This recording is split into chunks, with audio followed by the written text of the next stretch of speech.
The staff member.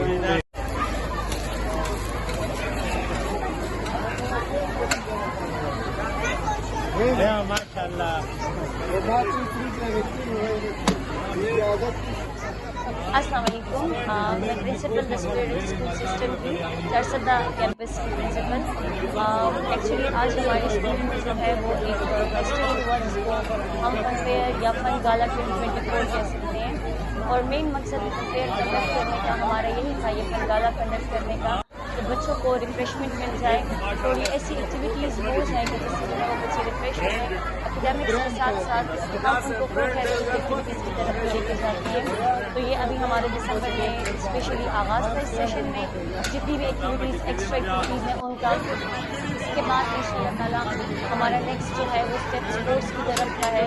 फिर हमारी कुछ डिक्लेमेशंस डे आ रहा है, उसकी तरफ हमारा स्टेप है। तो हमारा मेन मकसद ये है कि बच्चे स्टडीज़ के साथ साथ कुछ सीखें, कुछ इंजॉय करें। और इसका भी मेन मकसद ये था फनफेयर का भी स्टॉल्स लगाने का भी, चाहे वो टीचिंग स्टाफ ने लगाया चाहे वो स्टूडेंट्स ने लगाया। हमने उनको मोटिवेट किया इस तरफ कि चूँकि हमारे स्कूल में ऐसे सब्जेक्ट्स पढ़ाई जाते हैं जिसमें हम स्ट्रीम का सब्जेक्ट पढ़ाते हैं, एंटरप्रेन्योरशिप पढ़ाते हैं। एंटरप्रेन्योरशिप आपके पास लोअर स्केल का, आपको पता है कि बिज़नेस कैसे आप इंडिपेंडेंट हो सकते हैं। तो मेन फनफेयर का मकसद ही हमारा ये था कि हमारे टीचिंग स्टाफ प्लस हमारे स्टूडेंट्स इससे अवेयर हो जाए कि वो कैसे लोअर लेवल पर जो है वो बिज़नेस स्टार्ट कर सकते हैं और कैसे वो इंडिपेंडेंट हो सकते हैं। तो साथ साथ हमारी ये रिप्रेजेंटेशन भी होगी और एक एक्टिविटी भी होगी, बच्चों की रिफ्रेशमेंट भी होगी। इंशाअल्लाह ताला नेक्स्ट टाइम जो है वो नेक्स्ट एक्टिविटी के साथ आपके सामने आएंगे। Thank you.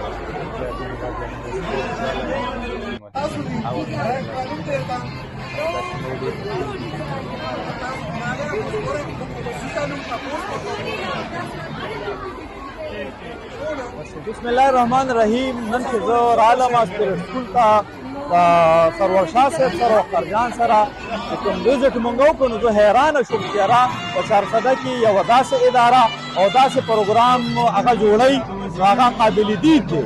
زما دلته چې څونه ادارې دي هغه ټولو او والدینو ته زما خواست دی چې هغې په داسې قسمه اکټیویټیز کې لازمي ساخلی بچي پکې چې کوم دی نو هغه پارټیسپیټ کوي. د دې سره سره چې دلته څونه ادارې دي نو هغې ته زه وایم زما ورته خواست دی چې تاسو د دې خپلو ادارو نه ډیلونه مه جوړوئ، بلکې دغه قسمه اکټیویټي وکړئ چې دې سره ماشومان چې کوم دی نو هغه انجای کړي دا پروګرامونه او هغې چې دی نو هماغه رنګې بیا په تعلیمي میدان کې هم انټرست اخلي.